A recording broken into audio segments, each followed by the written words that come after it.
Hello everyone, my name is Naveen Sarvaiya and मैं यहाँ पे आपके लिए एक थोड़ा इम्पोर्टेंट एक सेक्शन इनकम टैक्स का लेके आया हूँ, जो सेक्शन का नाम है सेक्शन 54F।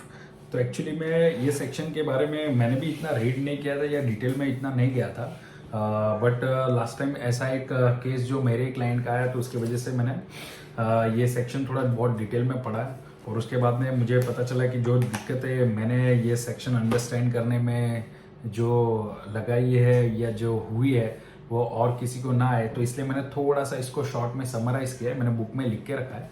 तो मैं उसके हिसाब से आपको थोड़े थोड़े पॉइंट्स ये वीडियो के थ्रू आप लोगों को बताना चाहूँगा, ताकि जब भी मतलब आप सेक्शन 54 के बारे में अगर जानना चाहे तो ये वीडियो से एटलीस्ट आपको ये बेसिक जो है ये सेक्शन का वो आपको पता चल जाए। तो चलो स्टार्ट करते हैं। तो सेक्शन 54F एक कैपिटल गेन एग्जम्पशन के रिलेटेड का ये सेक्शन है।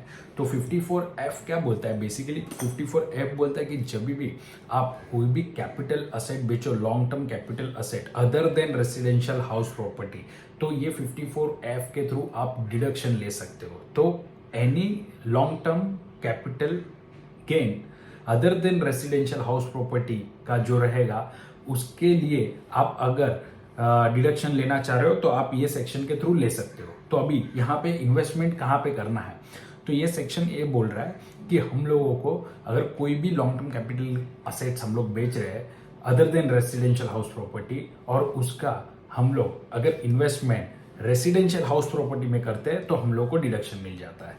तो यहाँ पे एक बहुत इंपॉर्टेंट चीज़ है कि यहाँ पे पहली बात तो रेसिडेंशियल हाउस प्रॉपर्टी जो न्यू असेट है वो लेने के लिए हम लोगों को वो टर्म पढ़ना है कि ओनली वन, मतलब आप अगर कोई भी ओल्ड असेट बेच रहे हो तो नया इन्वेस्टमेंट के लिए आपको एक ही हाउस प्रॉपर्टी में इन्वेस्टमेंट करना पड़ेगा।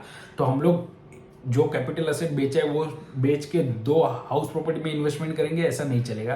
तो ओनली सिंगल हाउस प्रॉपर्टी में हम लोगों को इन्वेस्ट करना है। तो ये बहुत इंपॉर्टेंट है। और दूसरी बात, यहाँ पे इन्वेस्टमेंट के लिए हम लोगों को कैपिटल गेन इन्वेस्टमेंट नहीं करना है। यहाँ पे हम लोग को इन्वेस्टमेंट जो करना है वो नेट कंसीडरेशन का इन्वेस्टमेंट होना चाहिए।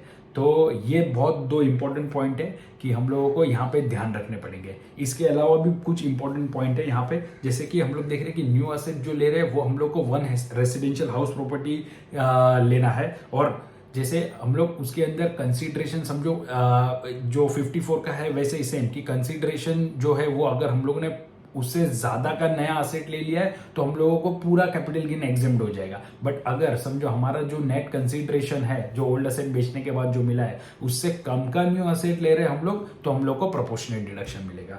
इसके अलावा एक और इंपॉर्टेंट चीज है यहाँ पे कि जब भी हम लोग जो ओल्ड असेट जो कैपिटल असेट हम लोग ने बेचा है वो बेचने के डेट पे हम लोग को अगर ये सेक्शन क्लेम करना है तो when we are selling the capital asset, जो ओल्ड असेट हम लोग ने बेचा है जिसका कैपिटल गेन हुआ है, वो बेचने के डेट के दिन हमारे पास more than one residential house नहीं होना चाहिए।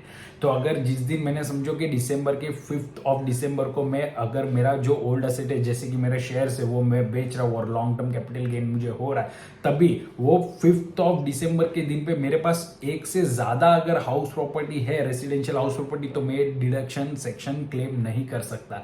तो मेरे पास उस दिन पे जब भी ओरिजिनल असेट सोल्ड कर रहा हूँ उस दिन पे मोर देन वन हाउस प्रॉपर्टी मेरे पास नहीं होनी चाहिए। तो ये एक बहुत बड़ा इंपॉर्टेंट पॉइंट है इसके अंदर जो मैंने एक पिक आउट किया है।